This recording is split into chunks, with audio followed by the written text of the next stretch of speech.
¿necesito ir a la iglesia para orar? ¿Es necesario que haya un culto de oración para orar?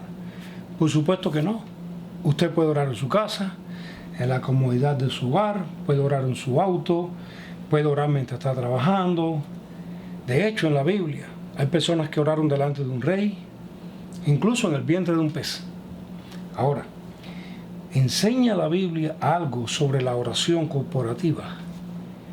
¿Enseña la Biblia que es bueno y que además de eso provechoso para los cristianos reunirse y orar? Vamos a ir por algunos pasajes de la Biblia, sobre todo del Nuevo Testamento.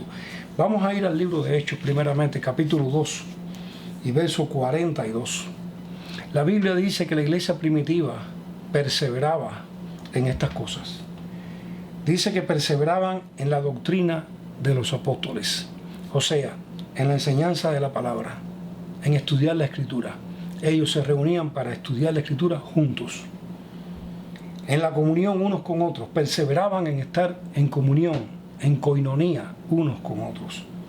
En el partimiento del pan, o sea, ellos perseveraban en estar juntos celebrando la cena del Señor, el recordatorio de la muerte de Jesús, y en las oraciones. ¿Por qué?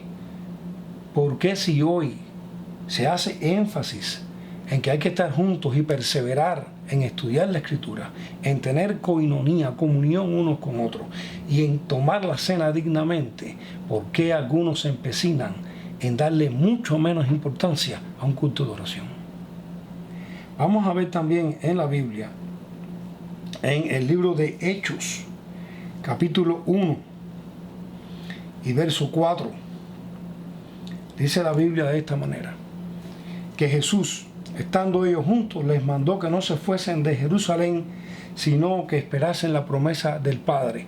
Jesús les dijo, para que el Espíritu Santo venga sobre ustedes, la promesa desde el Antiguo Testamento, donde se le llama el Espíritu, la promesa del Espíritu, y en el Nuevo el Espíritu de la promesa. Jesús les dijo, esperen juntos y orando. Dice la Biblia en Hechos capítulo 1 y verso 14,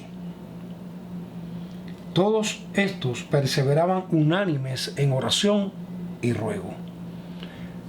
Los discípulos estaban perseverando unánimes orando. ¿Enseña la Biblia la oración corporativa? Sí.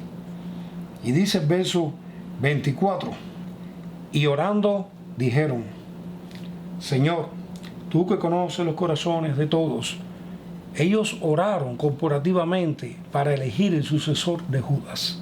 O sea que había decisiones que ellos habrían de tomar y habrían de hacerlo orando juntos. La Biblia también enseña sobre Pedro y Juan, que estuvieron frente al concilio y son liberados después de haber sido amenazados para que no hablasen la palabra de Dios.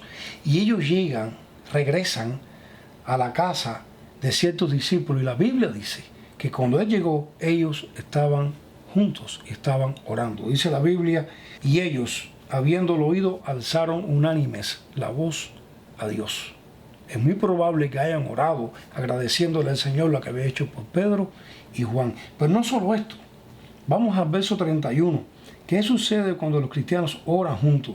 Dice, cuando hubieron orado, o sea que ellos oraron en ese momento, el lugar en que estaban congregados tembló y todos fueron llenos del Espíritu Santo y hablaban con denuedo la palabra de Dios. El resultado de esta oración corporativa, de esta oración de cristianos juntos en el mismo lugar, poniéndose de acuerdo acerca de algún asunto del reino de Dios, trae consigo milagros. No solamente tembló ese lugar, la Biblia dice que fueron llenos, controlados por el Espíritu Santo y proclamaron el Evangelio. Vamos a ir también a Hechos capítulo 13.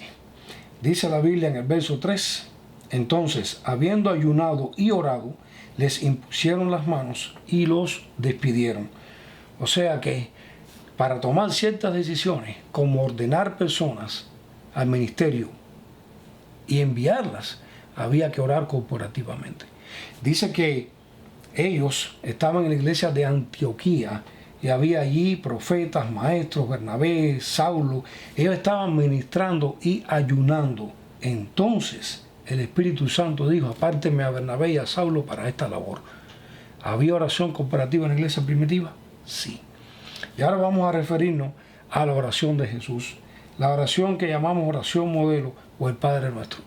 Si usted se fija, esta oración está hecha en plural. Fíjese estas expresiones. Padre nuestro, el pan nuestro, perdónanos, no nos metas, líbranos. Es una oración plural. El que está orando aquí no está solo. Y ahora vamos a ver también en Mateo capítulo 21 y verso 13, cuando Jesús purifica el templo, vuelca las mesas de los cambistas y demás, y después dice: mi casa, casa de oración será llamada. ¿Enseña la Biblia la oración corporativa? Sí. La pregunta de si necesito ir a la iglesia para orar está mal formulada. La pregunta es: ¿apoya la Biblia la oración corporativa? Sí, la apoya. El problema no está en que para orar necesites ir a la iglesia, porque lo mismo puede hacer con el estudio de la Biblia. El problema está en que nos ha mandado el Señor a congregarnos y a orar juntos. ¿Apoya la Biblia este tipo de oración? Sí. Es lamentable que hoy en día, en algunos cultos de la iglesia, los menos congregados son los cultos de oración. Es lamentable que hoy en día muchas personas le den poca importancia a los cultos de oración en las iglesias, alegando que yo oro en mi casa. La pregunta es: ¿realmente lo haces? Eso lo dejamos ahí. Pero la Biblia sí apoya la oración corporativa. La Biblia sí apoya la oración juntos como hermanos, en un lugar determinado, a una hora determinada.